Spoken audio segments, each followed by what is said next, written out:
Thanks for listening to the AC12 podcast, proudly presented by Little Caesars. Code-free classic, free pepperoni pizza, but you got to get a non-pizza or pepperoni option. Code LCFREECC, free crazy combo with any pizza purchase. All right, we've got a lot to get to this show. Obviously, Embry-Riddle sucks, but that is not the point. We also got to give a big shout out to the kid that's actually wearing the I was going to say it was wearing the why is my lighting here is terrible? That was wearing the AZ12 thing. That was thing. Yeah, that? The jumbo chat hat thing with the big old AZ12 logo. Yeah, no, that was absolutely amazing. That was something that we need to see more of, not less of. But all right, my Wildcats, everything. But let's talk about it first. Embry-Riddle stinks. I get all of that. I'm not going to sit here and say that they don't. But Kobe, there is a lot to like about this team. There is a lot to like. This is a team that they're deep. They've got a lot of talent, and we'll go position by position. But man, I mean, it's all systems go at this point. No, I think they can do a lot of different things. I know, like we spoke last week about them being able to execute the high-low again, and all of a sudden they dominated them with the high-low action. I mean, Koa looks fantastic running the high-low as the high and the low man. Braden looks as advertised. They look pretty damn good. They look really good, and again, let's talk about the starters, and then we'll get into everything. But first, I want to talk about the small forward position.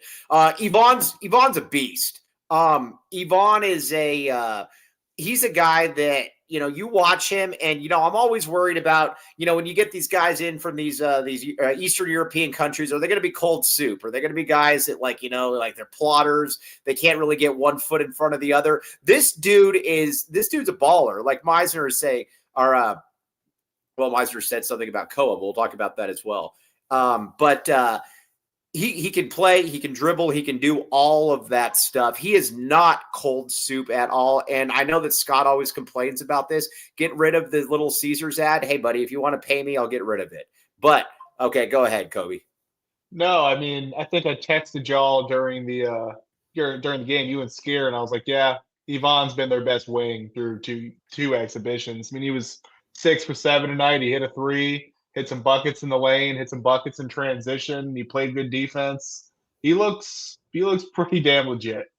He looks really, really good. And the thing that I like about him, too, is that he looks physically ready to play. He's ready to go in there. This isn't a situation where, you're like, all right, well, hopefully by February, he'll be ready to contribute. He's ready to go right now. Again, you watch him, too.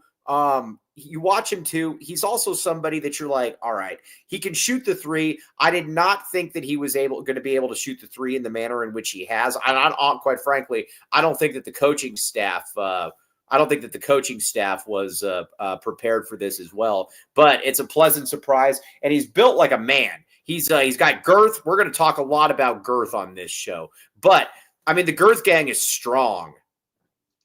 No, I mean, there's not much you couldn't say about Yvonne to these 2 exhibition games. He looks legit, but I mean, I don't really know if I expected much different. I mean, he played professionally where he's playing with former collegiate All-Americans on his team. So, I mean, playing a team like whoever they played tonight, that's not exactly anywhere near the level of competition he was playing just a couple months ago. Now, Patrick Stark, the great Patrick Stark, actually ex-Division I baseball star Patrick Stark. Look it up, Kobe Altheo. You're a big baseball guy. Look up Patrick Stark, the man. He said if Pella is in the MNBA, Yvonne definitely will be. I mean, I think that you could make that argument, man. I mean, was it you, Kobe Altheo, that said you thought he was a larger Pella or a girthier Pella, or was that somebody else? That was someone else, but I mean, I think I said one of the chatters said that last week, but I think I agreed with it because he has a lot of position flexibility. I don't think he's as natural of a shooter as Pella, right? But I think he's probably a little bit more tough and physical. I mean, but he can play the 4, he can play the 3, he can probably play the 2 if you really need him to. So he just brings a lot to the table.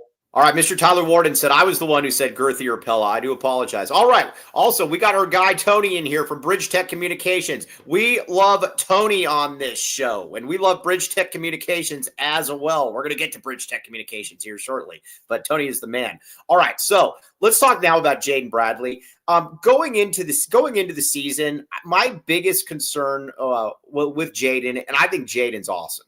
I've always liked Jaden a lot. I wanted to see Jaden take that next step to really be able to, to be assertive on offense. And that's exactly what he's been able to do. He's making threes. He's getting downhill. He's getting into the lane. He's doing stuff. And honestly, Kobe, if he were to average 15 a game, I don't think that anybody should bat an eyelash. Is that the term? No, bat an eye. Whatever it is. You know what I'm saying. Go ahead. No, I mean, I don't really know how many other point guards in the country I'd take other than Jaden Bradley to be my starting point guard. Right. He's third year in the program, fourth year in school. He looks like he has that mentality of this is his team. Like last year was Caleb's team, obviously, and the year before that was Caleb's team again. But this looks like this is Jaden's team, and he really wants to bring that X factor, and he looks like he took that next step. Now, Tommy's Left Nut says Jaden, the best point guard since TJ, and I think that it's probably fair. That's probably fair. Yeah, I think you're right. Now, again, I don't want to get Mateo upset here, but I think he is a little bit better than Parker. I don't want to really, slightly better, but. The thing, though, that also when you just look at this squad is just how deep they are. And there's no wasted space. There's no charity guys going into the game. We're going to get to a guy that I think a lot of people thought was a charity guy, but he's not a charity guy. But there's no charity scholarships or anything like that. All these guys can come in there and they can push the lead, not just push the lead, but they can, they don't look like they don't belong out there. We're going to talk about one of those in just a second, but go first, Mr. Kobe. No, I mean, even when they cleared the bench at the end of the game, I was like, oh, some of these guys, they have some potential there. They were able to push the ball and they were jumping the passing lanes, but all the players that they have on their roster look like they belong. And that's probably the first time you could say that in the Tommy Lloyd era, because there was always like, I know we love Philly B, but like Philly B was around. Right. Conrad, like guys that's kind of like, all right, like I don't really see them ever really contributing. Right. I don't really see that on this roster. I'm like, CD looks like, in a year he'll probably be pretty good. Bryce James looks like he has some potential to him. There's nobody on the team that I look at. It's like, why is he on this team?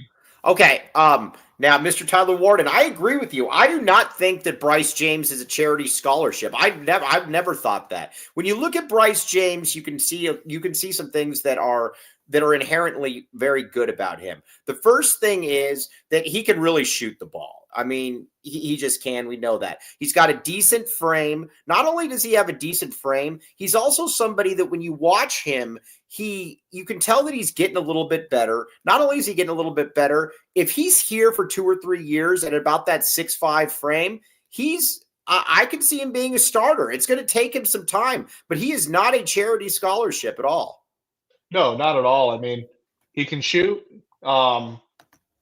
Obviously he's not his father in terms of height and weight and whatnot, but he still has damn good genetics and he is a damn good athlete. He looks like he's apt to develop and really work towards getting there.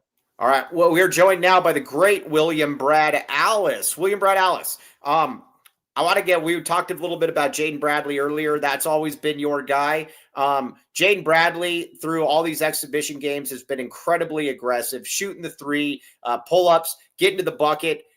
If he does that, he's going to be an all-conference player and possibly even play in your beloved MNBA. Or maybe Brad doesn't want to say anything. I don't know. Yeah, I mean, if he can become an offensive type player, then that just gives him another strategy, a thing you can do and be successful with. Yeah, I mean, so Brad, let me keep talking. I got to see what you're Are you you're freezing up a little bit?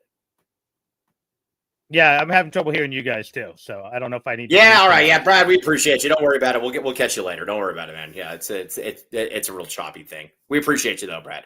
All right. Yeah. Okay. Now, all right. So let's get back to this though. All right. So, I look at this team, though, and I think to myself, all right, Florida is, you got Florida coming up. I think Arizona's going to beat Florida. Now, you could say, Mike Luke, you're a homer.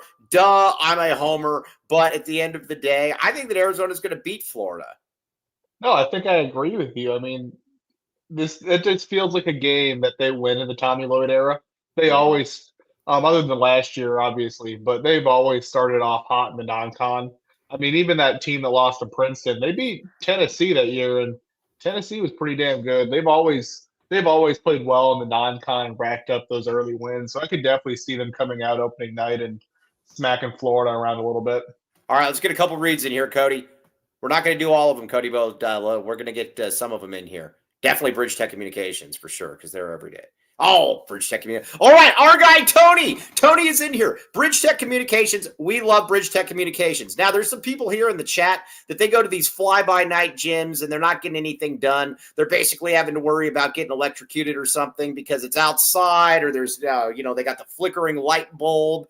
But the real gyms, if you own a gym and you don't want to be like that and you want to actually have a real gym that is being marketed throughout or a health or a wellness spa, go to Bridge Tech Communications. Hey, Kobe, 750% average ROI. Do you like that? I'm not real good with math, but that sounds pretty damn good to me. It's really, really good. They can help you market your gym or health wellness spa. And again, they do a really good job of it. Promotes 100 plus health entities across multiple states. BridgeTechCommunications.com. Again, our guy Tony is the man. Check it out. Bridge Tech Communications. If you own a gym or a health or a wellness spa, get in touch with them. They can help you help yourself. Check it out. And Harry, we very much appreciate you, Harry. There. All right. Now, okay. Oh, Lan Allen, Lan the man with master plan. Lan, you didn't respond to me. Okay. Now, Lan the man is in here right now. Eris Dental. Dennis Walsh is not in here at the moment, but Dennis Walsh has it at plus 360 that this is not Lan's sister. I have it at about minus 225 that this is Lan's sister. I firmly believe this is Lan's sister. Oh, I think it is too. Like I told you, I reverse searched it on Google to see if that image has been posted anywhere. And that's an original image. It's not a stock image or anything. So I probably think it is his sister. Yeah, no, I agree with that. But here's where I don't agree with Lan, though. I do not believe that the women in the background are in any way, shape, or form related to him. I do think Lan is fibbing on that one. I couldn't tell you that. All right, well, I can't tell you that either. But either way, get the championship package. I'm going to be having the championship package inserted, and I'm very, very excited about it. 1997. And again, you better get the championship package now because it's going to be 2025 or 2026 after Arizona football and Arizona basketball wins the national championship. The other thing about it, too, is it's daily urgent care. And I'm going to tell you something else. My mom and dad went there. My mom was going to the same dentist for about 35 years. She's really old. But she got there and she said she'll never go somewhere else because they are awesome at Eris Dental. TucsonTeeth.com, downtown dental implants and urgent care. And again, they don't do any of the stuff that you don't need. They're not going to remove your uvula and put it into your nose and say that you got a nose infection and we got to do something. They're not going to do any of that stuff. Only necessary treatment. Check it out. Okay. Now, one more. Welcome to the Rock.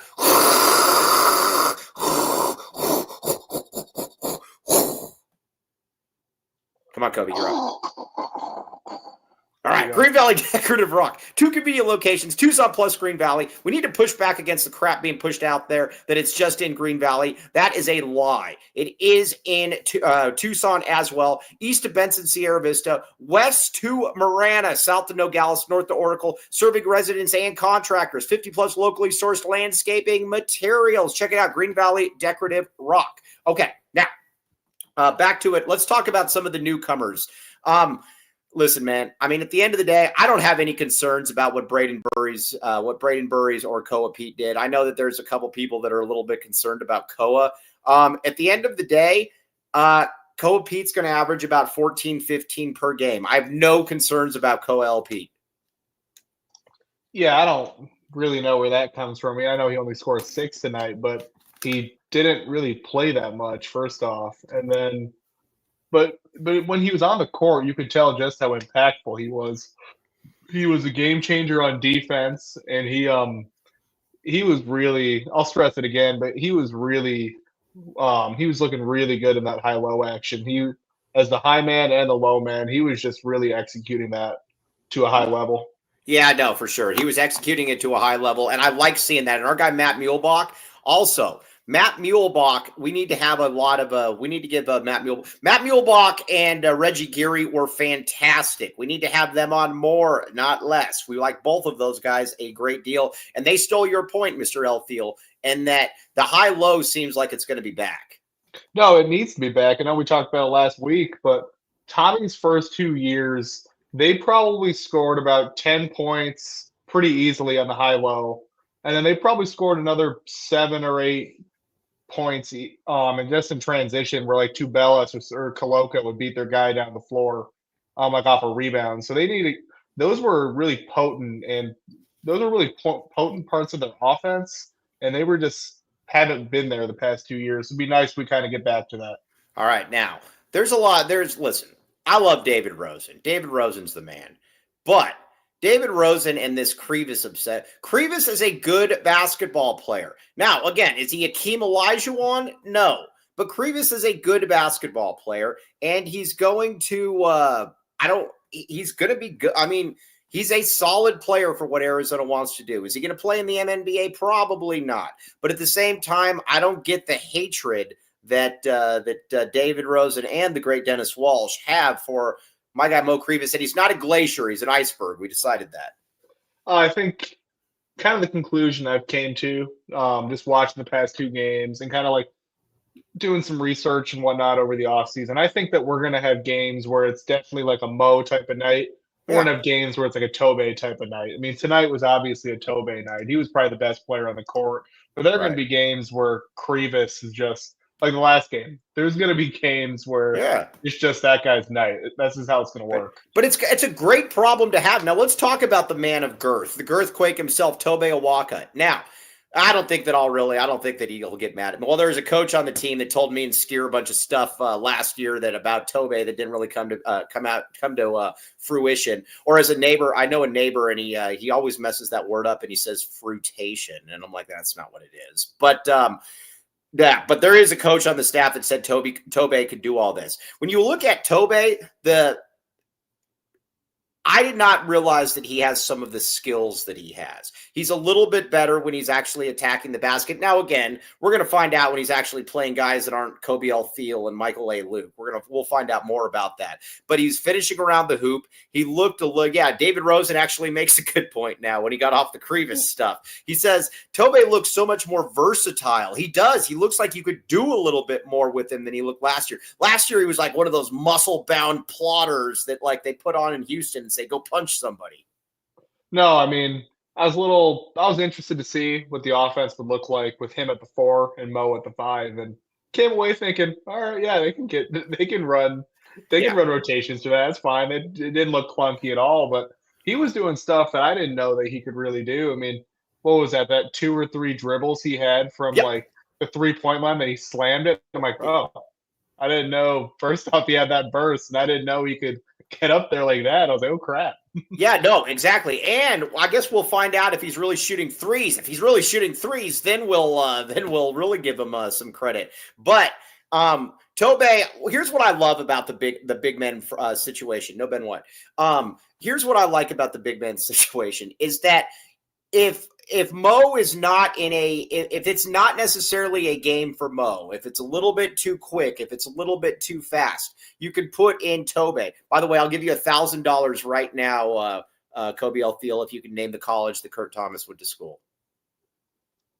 Couldn't tell you. TCU, top 10 pick. Well, I want to say back in like 97, something like that, 95, something like that. Top 10 pick. Where'd that come from? Did someone mention that in the chat? Oh, yeah, he said Tobe is a young Kurt Thomas. I like that. Kurt Thomas, I believe, played for the Spurs actually for a while as well. All right, but either way, you watch Tobe though, and you watch Mo Krivas, and you got a lot of flexibility there because they're 2 totally different players. The great thing about him though is that you can mix and match him. Koa is going to be good to go with whatever lineup you want to choose. But those 2 guys, along with Koa, yes, please sign me up for 6. No, I mean, this is probably the first time under Tommy Lloyd where he has 2 centers that he can really trust. Right. Because I know like his first year, yes, he had Koloko and Ballo, but Ballo wasn't fully developed yet. He was had never games fully developed. well, he had games where you can kind of tell, like, like the Houston game, for example, that year. It's kind of like, yeah, he's big, but he ain't ready for this type of game. And then the next year they had Ballo, but freshman Henry, so he wasn't ready. And then they had Ballo with a hurt Henry. So it's kind of, they've never really had 2 5s where he's like, all right, like so and so's not having a good game, like someone else can tap in and give it a try. He hasn't really had that before. Kobe, we need to get you a ring light. We need to get you I actually have an extra one. If I give you the ring light, will you wear it? Or wear it? You don't want to wear it, but yeah, I will say, like, daytime is not really a problem, but nighttime. Yeah, but at night, I mean, generally at night it's darker than during the days, so that will. Well, I mean, that's a given, but all right. Yeah, no, but I will give you a ring light if you do not have a ring light. I will help you with this. Listen, if you're not going to accept my air conditioning, you can at least accept the ring light. Yes, Matthew Bothwell in here. What up, Mike? What up, Mike? What up, Matthew? One of my favorite folks out there. Okay, now. TLN says, I think the Awaka, Pete, Yvonne, Burries, and Bradley lineup will be deadly. Yeah, man, seriously. Those are right now, I will say this, that I do believe that I like ADO more than most. I know there's a lot of people that don't like ADO. I don't care. I like ADO. But I realize that he has some limitations. Yvonne is probably going to be the furthest away or furthest along of all of them.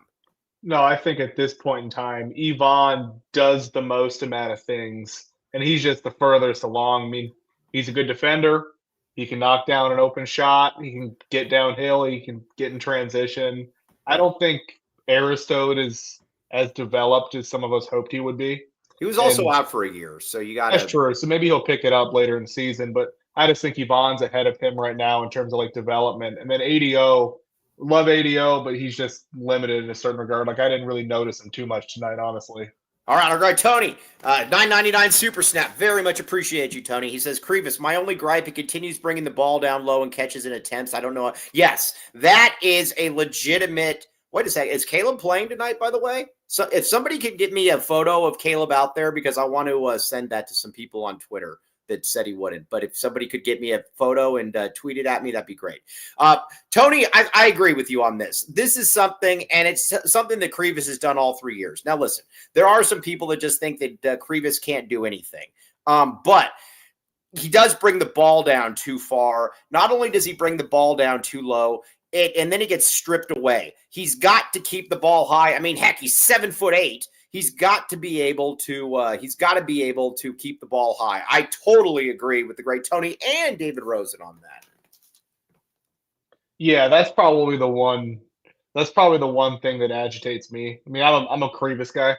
I think he serves a purpose, and I just think his size in general helps more defensively than people realize. But that's the one thing that agitates me, where he brings the ball down, then it kind of gets stripped, and sometimes he gets it back and then he puts it up. But it's just kind of like, dude, you're like 7'2". Just hold it over your head. Yeah, exactly. Just stand up there and do that. But that's also something that as well that Umar Ballo, leader of men, would do as well. And by the way, Kyle Dodd just messaged me. He's watching and he says, "Hey, that Kobe guy, wasn't he with us in Vegas? I like that kid." Hey, Kyle Dodd likes you, Kobe. I'll feel good work. Yeah. Oh, I knew that because I actually I saw him in person about a year ago, maybe back at the Arizona State football game is where I saw him, and we dapped each other up. We talked for a couple minutes. All right. Well, yeah. Okay. So, all right. Now I believe this is Tommy's best team. I really do. I think it's his deepest team, and I think it's the team that has the least amount of question marks. No, I mean, you have the point guard. This is by far the best point guard situation he's in. Right. You have Braden Burries, who should be a consistent 2-guard. He looks the part of being a good scorer. You have 3 different wings you can play based on whoever has the hot hand that day. You have a Star and Koa, and you have 2 pretty damn good 5s. So it's kind of like, well, you're 9 or so deep. I don't think any of his teams previously have been able to say that. All right, now the great Jerry Reyes is saying, I would have kept Vasar over Krivas, but we have to back the coach's decision and see if it pans out. The problem, though, is that that Vasar was going to get a lot more money than Arizona was willing to willing to pay. And I get it. I like don't get me wrong. I like Henry, but at the same time, I'm not giving Henry $1.5 million or $2 million or whatever the case may be. Plus, I'm going to let you in on something else too. Henry views himself as a power forward, even though he's not. And so when Koa Pete committed here, the die was pretty much cast. He was looking to book it at that point. Yeah, I mean, I feel like at times we overrate Henry a little bit to a certain extent because there were definitely games last year where it just wasn't a Henry game. I mean, I think we said it just that way. But the Oregon game, for example, he was pretty unplayable at times. Right. So, I mean, if he's going to get ridiculous amount of money, it's kind of like, well, I kind of get why we might have been like, all right, like, go make your money, dude. That's all you, dude. Who is giving Henry this advice? Henry's giving himself that advice. Henry viewed himself as a power forward, and the coaching staff, in all fairness, kind of pumped him as that as well. But either way, it is what it is. I have no problem with it. Wish Henry nothing but the best. We got what we got right here, and I am more than okay with it. Let's talk about yes. I agree with you, Meisner. If Koa hadn't committed, he probably would have gotten run at the 4, but it is what it is. I'm going to take Koa over Henry. As much as I like Henry, it just is what it is. Okay. Kobe, I see you're going to make – is it going to be a good point? No, I was going to tell you, check the tweet I just tagged you in because he is playing tonight. He came in and he took 9 shots in 9 minutes, and he only that's made so 2. good. And someone's like the Caleb Love experience. Oh my gosh, this is awesome. Oh, this is so 2 for 9 in 9 minutes. Oh, this is so great. Yeah, no, that dude. Again, Caleb Love. I got beat up a lot by people for my Caleb Love. I don't care, man. Caleb Love is one of my favorite players that I've ever seen come through here. The confidence that man plays with is something to behold. We should all wish. I got a good Caleb Love story for you real quick, and then we'll get back to basketball. And he didn't even know. So you know that it's off of 6th Street and you know, like where you're going to it's on 6th Street, like, you know, where there's like the field across from you. It's a little bit further east from that Circle K. It's closer to Campbell by like where the Momo's is. Oh, it's yeah, I know what you're talking about. Anyways, there was a kid that was walking across the street. I think it was a young lady, and she dropped her backpack and all of her books came falling out. And it was Caleb, and he was in his hoodie, and Caleb went over there without anybody knowing, and nobody was watching, helped pick him up, and then escorted her across the street. I thought it was one of the coolest things that I've seen. I already liked him at that point, but Caleb's a good dude. Root for Caleb. That is all. I've met him before. He's very, very respectful. Right. Yeah. I mean, it was just kind of like, oh man, I love being here, and he loves the fans. He's very, very, very pleasant to talk to. Yeah, for sure. Yeah, and he's really fun to watch play. I mean, I think I sent you and Skier that video where he was going at Edgecombe in that run like a week or 2 ago, and he was just talking a whole lot of junk to Edgecombe. Oh, that's great. Yeah, never back down. That's my motto in life. Never back down. No surrender, no retreat. Hey, real quick, you know who sung? It's one of the most famous rap groups of the '90s. No surrender. You know who sings that? Nope. Bone Thugs and Harmony, my friend. I knew you knew that. That would have been your second guess. Okay, so let's get back to Arizona though. Now, ADO. I think right now we have a pretty clear pecking order in here, in that Yvonne and ADO are your 2 small forwards right now. I do think that Aristode, it's going to probably take him a little bit longer, but I think right now you're going with 2 guys, and neither one of them are cold soup. So you got ADO, who does not suck, David Rosen. David Rosen hates white guys. Have you noticed that? Every white guy on the team he doesn't like. The thing with the ADO hate, I'm just kind of like, we're not saying he's a superstar by any means. He serves a purpose. He's going to play 15 minutes a game. He's going to space the court and shoot. That's his purpose. Every team needs a role player. Not everyone's a superstar. David, I'm just kidding. You're white, so I can say that about you.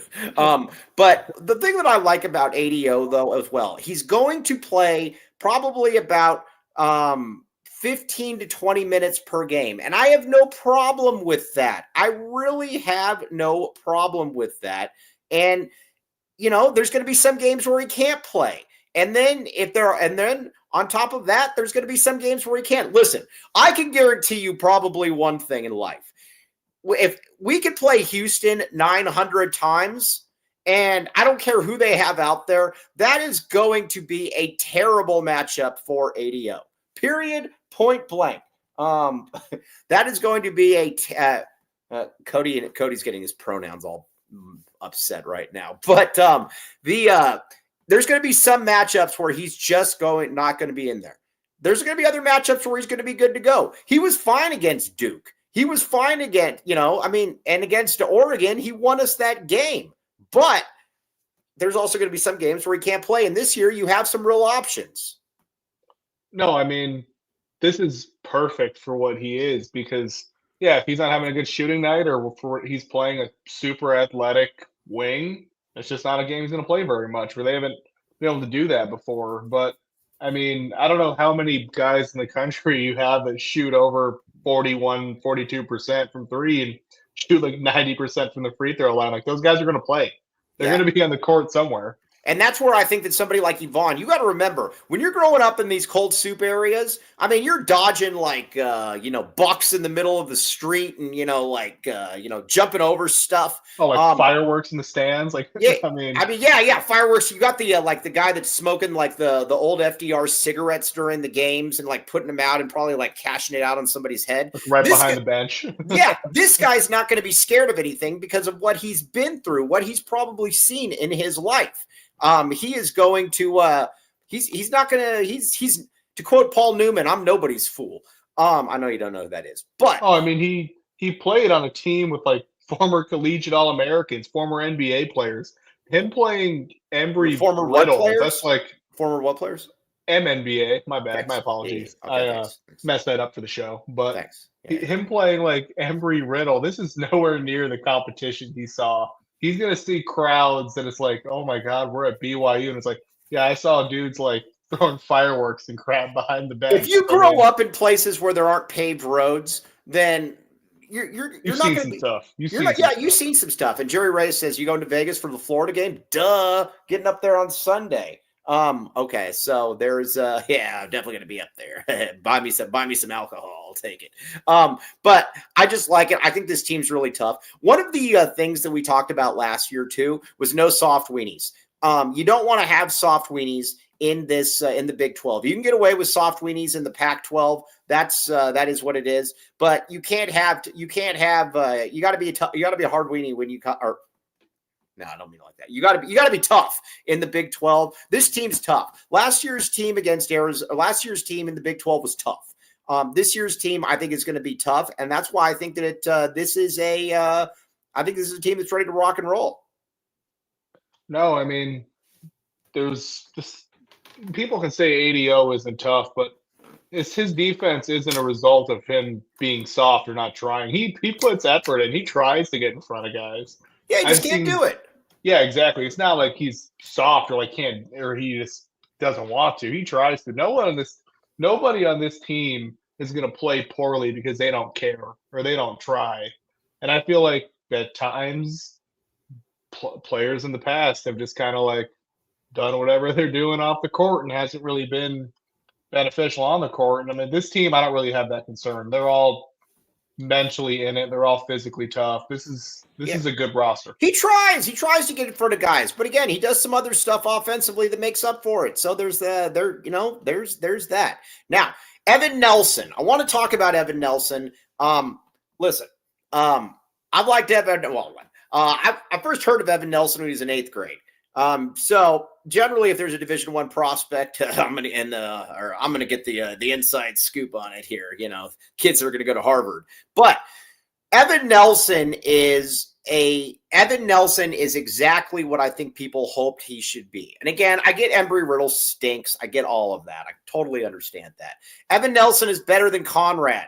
Evan Nelson is somebody that if you put him in the game for a few minutes, nobody's going to say, all right, who's that 5'1" white guy that we're going to go after?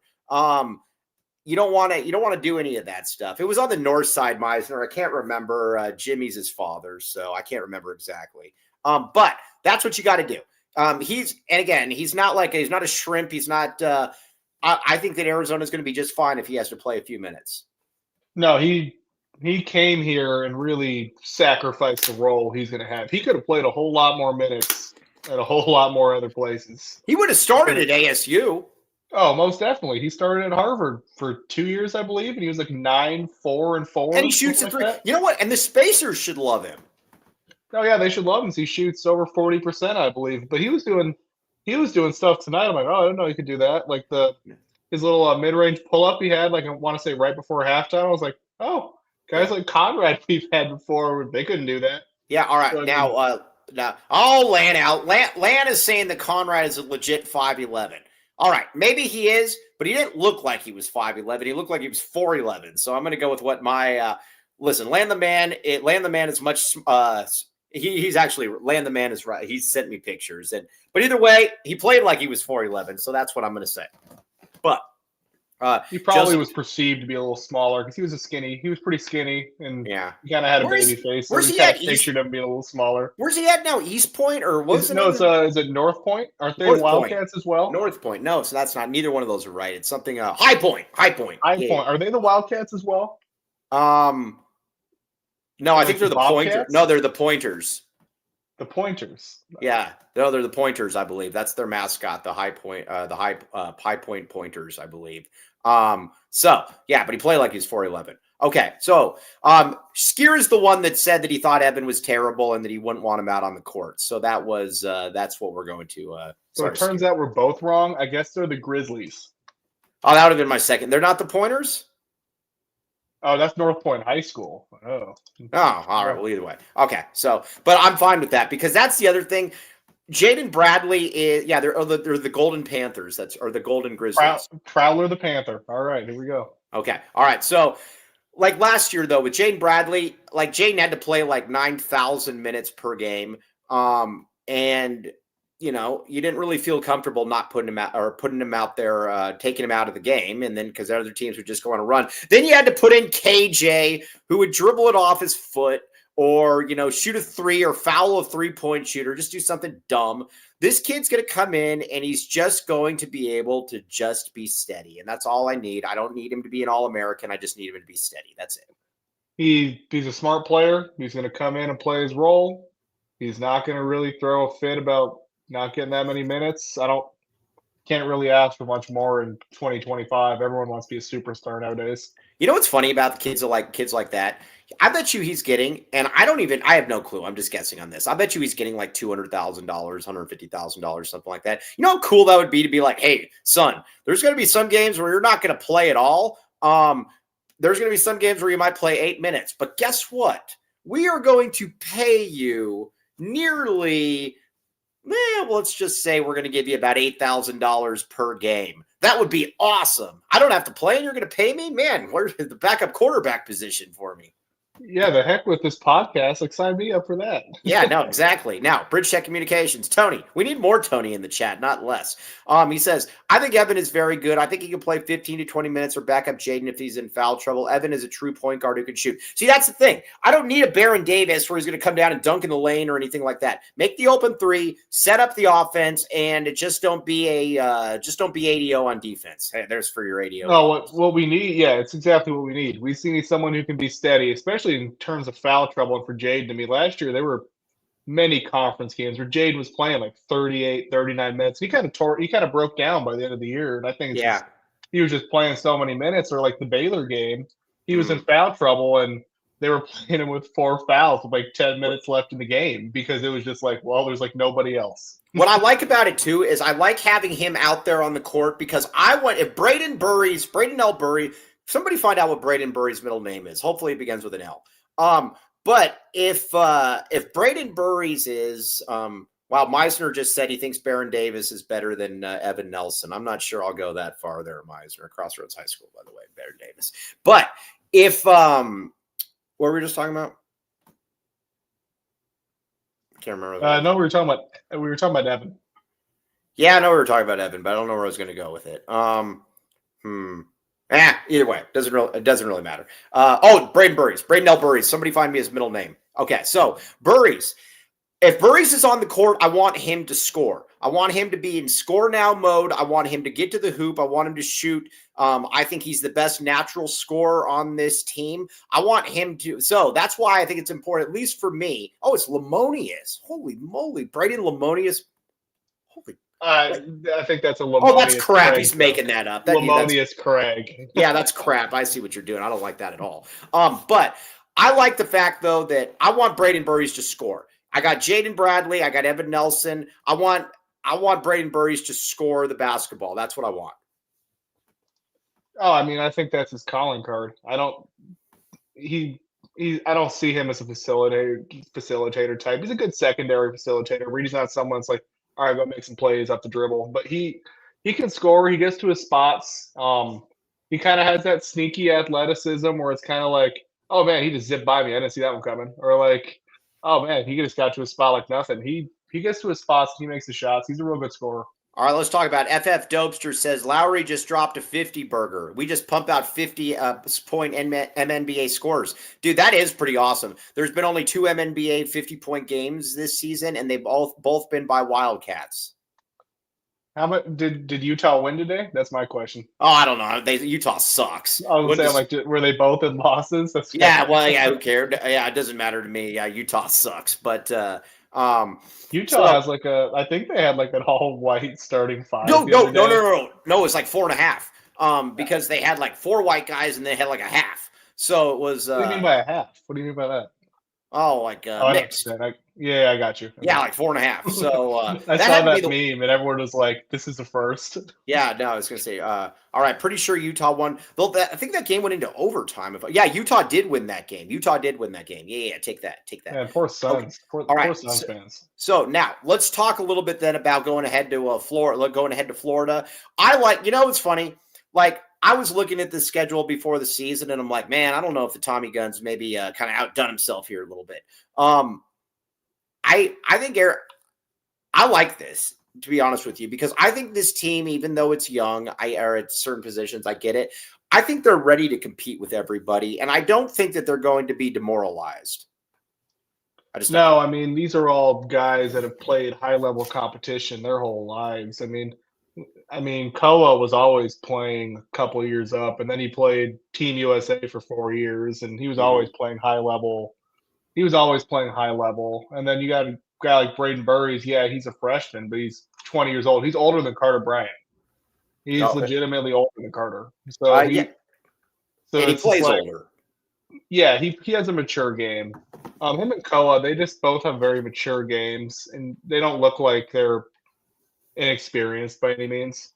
All right, now Jerry Ray says, I can't find Burry's middle name. It's not listed, but what do you want to know what Bryce's middle name is? Yeah, I would love to know what that is. Okay, now Meisner says... His middle name is Maximus. I can tell you that for a fact. It's Bryson Maximus or something. Yeah.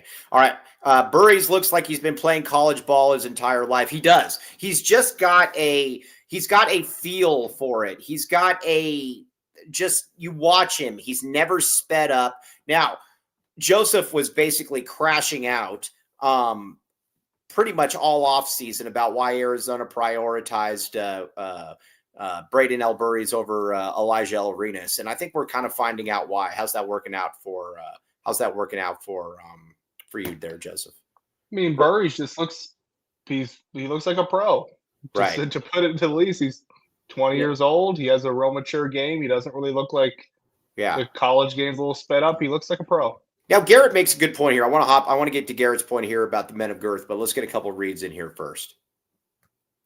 The Men of Girth. Sounds like a Tom Cruise movie. Men of Girth. Oh, look at this. Look at this. Now, I don't know why my nose looks like that. I don't think I have a nose like that. It looks like mine. But either way, look at this. Lucky Luke, Longview. Longview is sponsoring me to go to the Pac-12 tournament. Sponsor me to go to Vegas, to Arizona, Florida. This is going to be very, very fun. And our good pal Benwan White, who's probably going to be cruising around in some other areas that I won't be cruising around. He's going to be sponsored by Baggins. It is going to be a lot of fun. Well, Andre Veras, though, even though he's doing all this, I will not endorse Andre Veras, period, point blank. I will not do it, but Longview, go there. Longview Insurance and Investments, a trusted partner for your financial future. Again, give Andre a call and they can help you out. But again, that is not an endorsement, my friend. Not an endorsement. Be very clear. And then Baggins. Look at Ben One White right here. Now, Everybody, what do you think's going on in that thought cloud with Ben One White and the Baggins gourmet sandwiches? Look at Ben. Look at Ben right there. I love the hairline it's got for Ben. It's fantastic. But either way, Ben One White takes over Las Vegas. No Ben One. Baggins gourmet sandwiches. Again, they got all kinds of good stuff. Everybody go to Baggins right now. They have been great, and they are sponsoring Ben One White going to Las Vegas. Again, Baggins. They got 12 locations. Actually, I think they got 13 now.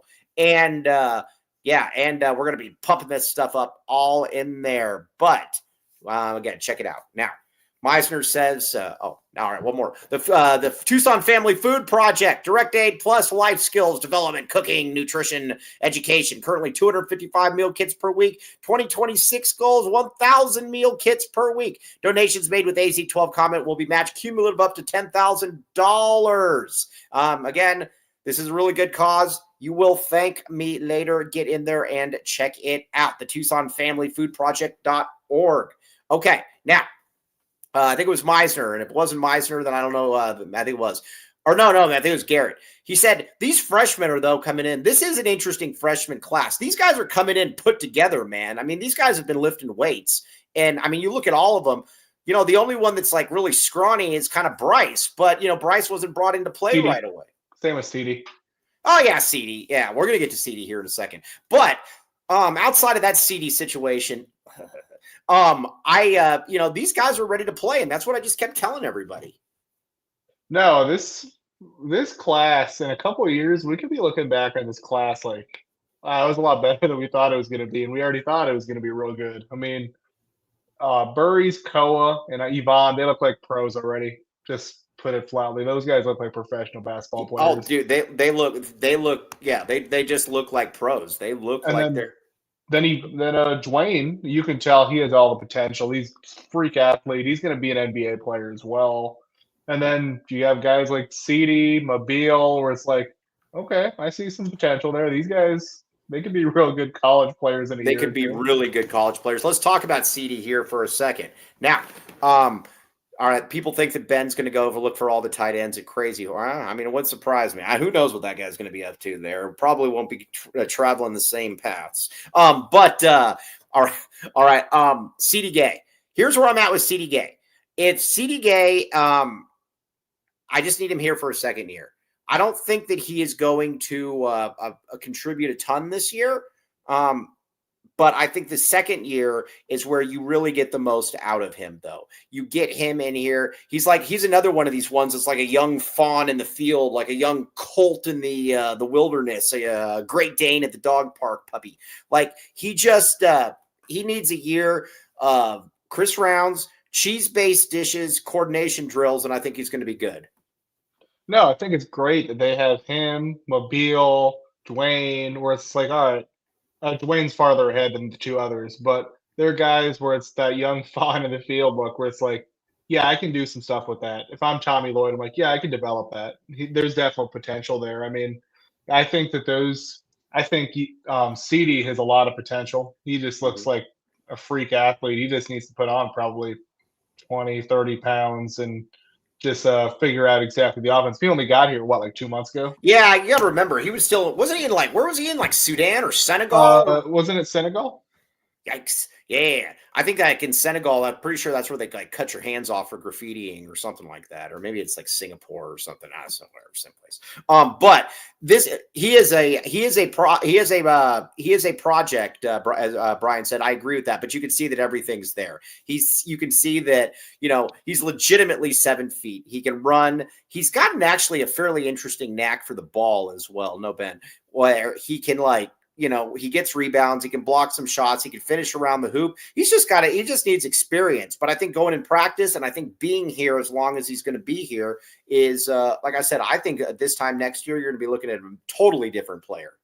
No, I agree. I mean, I think Tommy enjoys having these projects as well. And it makes sense. He's done well with these like project bigs before. I mean, Henry, Umar, there's some guys down at Gonzaga that he brought in that after 2 or 3 years were awesome. He likes bringing in these project bigs, but you can tell that he has a level to his game that he hasn't reached yet. So he's gonna get there.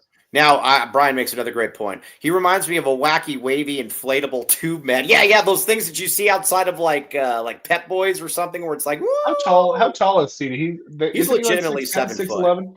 Yeah, he's legitimately 7 foot. He's a big dude. The problem though that he doesn't have any girth on him right now. He's just got boy muscle. We need to get girth muscle on him. Now. Let's see here. Garrett says, from CD's perspective, would it be better to play 30 minutes at a WCC school or spot minutes at Arizona? I think it's better to play spot minutes at Arizona. And then because next year you're going to be going up against, and here's the thing, you're going to be going against MNBA players like every day in practice, and you're going to be going against girth. So then next year you'll have been playing guys, and you won't be playing guys that, I don't know, Wichita State rejects or something like that. You're going to be playing against really, really good players. No, I mean, I don't know what good it is for him to go to like a school like WCC's, like San Francisco, and be like the only 7-footer on their team. Right. That doesn't do him any good in practice. Where the other guys in the team are probably like 6'7", 6'8" in terms of the other bigs that he's going against in practice. So I mean, he's going to be going against future professional players at practice every day. He's going to be getting top-notch coaching by the big man whisperer. That's what I like to call Tommy. Mm-hmm. So I mean, I think that going here, sitting for a year, and then really figuring it out in year 2 and 3, I feel like that's great for him. Yeah, no, I think it's a big part, and I think that's the part that you really like. Now, Brian says, who's going to start at the 3, Yvonne or Deli? Here's what I think is going to happen. I could be wrong, could be right. Probably wrong. Actually, I think I'm going to be right. I think that Deli is going to start, but it would not surprise me if Yvonne ends up playing more minutes by the end of the year. That's kind of where I'm at with this. What say you, Kobe Field? I think what's going to end up happening is you're going to see at the 3, you'll see Deli play about 15 minutes a game. You'll see Yvonne at about 15 minutes a game, and you'll see Dwayne for 8 to 10. And then Yvonne's also going to take about 10 minutes a game at the 4, backing up Koa, because he's the only person that's backed up the 4. Yeah. So I think he'll play about 10 more minutes than ADO, but I think they'll be pretty even when it comes to the 3, if that makes sense. Yeah. So there is I would agree with that. And you got to remember too, and you can say you like it, you can say you don't like it, whatever the case may be, it doesn't really matter. Tommy is going to generally go with players that have been here longer. Heck, I mean, you had Kylan Boswell that was basically just drinking and not doing anything, and he's generally going to have players that have been here play longer. And unlike Kylan, ADO is actually trying those. So that's a good part. Now, Grant Creech, the great Grant Creech says, the nice thing about taking in this mini freshman is that we will have some guys for next year. Exactly. So, I mean, you look at Dwayne right now. Probably going to have Dwayne back next year. Who knows? Maybe you have Yvonne back next year. Guess what? If that's the case, then your small forward are completely taken care of at that point.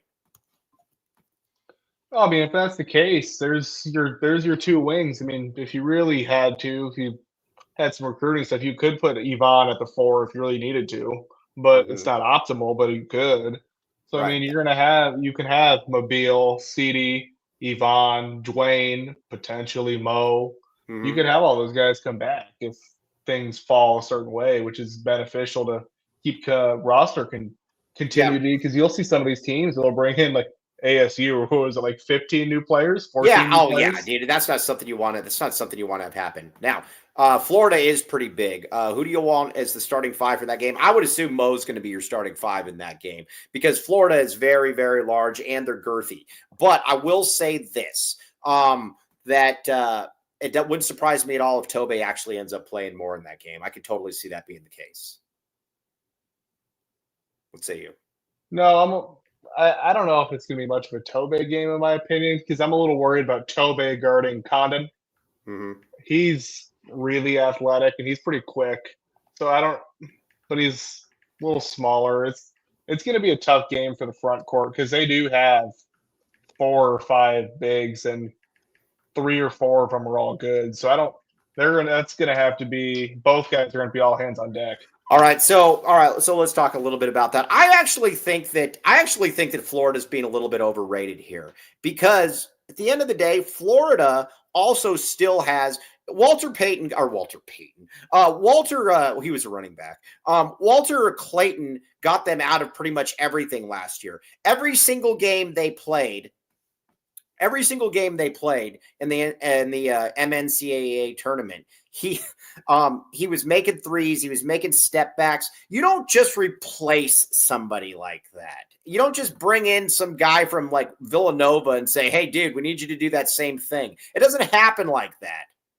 No, I mean, he was potentially the best player in the country, one of the best. He was certainly the most valuable. Yeah, I mean, he bailed his team out, but I think a lot of the Florida hype comes from the guys they brought back and just the development they have. Like I was mentioning, like Alex Condon a little bit ago. He was 10-7. That's pretty dang good for a guy playing he played 20 minutes a game and he was 10-7. Well, they have that. Well, they have that 8-foot freak too. That I don't know. He doesn't play though. I don't think I need him to play. I can't wait. The only reason I'm going to Vegas is so I can see that guy in person and just go up to him and see if he has like tentacles coming out of his ears or something. But they have multiple guys on their team where it's just like I was saying, Condon. He played 20 minutes last year, but he's 10-7. So they're kind of expecting the guard now that he's the full-time starter. Like, can you project that out to like 15-10? So I think that's kind of where some of that comes from. But I'm not too sold on their backcourt. Like, I'm not huge on Xavier Lee from Princeton. I know he was averaged like 20 points a game, but it was still Princeton. So I'm kind of like, we'll see how that works as just starting two guard. Yes, exactly. So we will, like I said, we shall. We will see how that. We'll see how that one does play out. Now, let's talk a little bit about. Let's talk a little bit then about where we're at with, just this team and the out of conference schedule, because you got a lot of different things. You got a gauntlet. What is something that what is good? What is good for you when it comes to the out of conference schedule? I think so. We have 4 big games. It's UCLA, it's Florida, it's Auburn, right? It's Alabama, San Diego State. Who's the 6th? You got Alabama, Auburn. UConn. How did I forget UConn? Auburn. Yes, exactly. You got a lot of teams. You can go. What do you think? Like 4-2, 3-3. Something like I'm totally cool with that. Yeah, if you're 3-3, you went like 9-3, 10-3 in non-con. That's last year they were like 6-6. So that's a huge improvement. But 3-3 against 5 of the top 20 teams in the country, and then one team, San Diego State's tough. That should be a win though. But I think 3-3 is pretty doable. Okay, 3-3 is pretty doable. I'd go with that. So I think if you go into the NCAA tournament and you're 22-8, something like that, what does that get you? A 2 seed? So yeah, that would, like you said, what did you say? How many losses? 8? Yeah, 8. So you probably lost like 3 games at a conference, and you went like 3-3, and then you went. There's 18 conference games this year, like 13-5 in conference. Something like that. 2 or 3 seed. I mean, they're pretty interchangeable. Like a 2 or 3. You go with that. I'm totally fine with that. Honestly, you're gonna win about 3 or 4 big non-con games in that scenario, and then you're gonna win. If you only lost 5 conference games, I mean, you're gonna play. You definitely knocked off some of the top dogs in that way. So yeah, probably 2 or 3 seed. Yeah. Okay. So that's now Jeremiah Dibble. You are fully under Kyle Dodd's skins. Did he go 1 for 10 against us? See in Vegas. I can't wait to see you, J Dibs. $9.99. Yep. Kyle Dodd's watching me like a hawk right now. And Kyle Dodd messaged me and said you might be right about the walk-on. So take that, Kyle Dodd. I'll deal with you when I see you. That's yes. That's the way it is right now. Now, but like I said, I do expect this to be Tommy's best team. I really do. I think it's going to be his best team, and I think that's pretty much where we're at this point. Well, it's I think top to bottom, we always talk about MNBA talent. That trumps all. Talent always trumps all, but I feel like this team could have 5 MNBA players if all things go well. Right. Maybe more. I did see the Totri meltdown. It was great. Yeah, Krivas has got to stop bringing the ball down. That's the best way I can put it. He's got to stop bringing the ball down. There's really no other way around it, but I think that he will at some point. Now, all right, let me ask you this, though. All right, now, hey, Cody, do we have any more reads or are we good? Jesse's Tattoo Shop. Jesse's Tattoo Shop. Jesse's Tattoo Shop. All right, go in there. Everybody, Golf Links and Pantano. This is a sober shop. Wear a tattoo that speaks your story. Jesse's Tattoo Shop. Golf Links and Pantano. Again, they do a lot of good stuff. I was at the tattoo shop. I was at the Tattoo Expo. I didn't get a tattoo, though. I'm not a tattoo guy. But they do really good work there. And, again, you go in there, there's like 15 people. It's super professional, all of that. Jesse's the man. Plus, they got a toy drive coming up here on November 30th as well with a bucking bull. I know Benno and White might even fly into town just for that. Sorry. Watch Jesse's page for the surprise raffle. Check it out. And a special guest DJ. The DJ won't be me, though. Check it out. Okay, now. X gon' give it to you. He gon' give it to you. X gon' give it to you. He gon' give it to you. Air conditioning. Kobe L. Feel. They do not go hand in hand. Kobe, what do we need to do to get you air conditioning? I don't know. I mean, I got to start a new job, so I got to keep grinding. Got to keep on my grind. It is the winter though, so I will say that it is the winter, so maybe we will maybe you don't need it. Either way, we need to get a GoFundMe going for Kobe to get an AC. Comfort X HVAC though, they do it. Mention AZ12 when booking, and 10% off all labor goes to helping local families in need. Get entered in a free Christmas raffle for $100 guard and 6-month filter supply. Check it out. Okay, now, all right. On that note, though. We got one more. Foster Plumbing. Residential and commercial, licensed, bonded, and insured. Again, back the pipe. Now, if your front pipe isn't working, well, no, that doesn't sound right. Either way, if you go around there and you're like, man, my toilet's clogged, I got to fix this thing, but I don't know what to do. It's 5:30 and everything's closed. Foster Plumbing. 10% off when you mention an AZ12 podcast. Call 520-603-3817. They do everything. Gas, water, sewer repairs, sewer inspections, drain cleaning, you name it, they got it.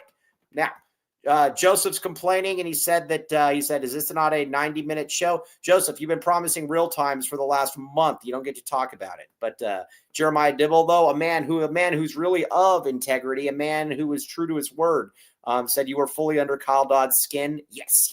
That's what I'm going for. Okay. Now, before we sign off, though, everybody go to Little Caesars. Free classic, my friend. Free classic. Get free classic. You don't have to do anything other than basically put in free classic. You just get a non-regular or pepperoni pizza, and then you get a free regular or pepperoni pizza. It is that simple. Okay. On that note, though, everybody in the chat, you guys are fantastic. For the super snaps, for the great Jeremiah Dibble, or who else we got in here? Love Jeremiah Dibble, the man. And Bridge Tech Communications, my guy Tony, very much appreciate you. Guys, Arizona basketball is here. The dark days of, I'll probably get in trouble for that. I don't want to say that. But either way, Arizona basketball is here. On that note, though, we will be back with you. You have been listening to the AZ12 podcast. Bear down, back the A. Appreciate you all. Boom.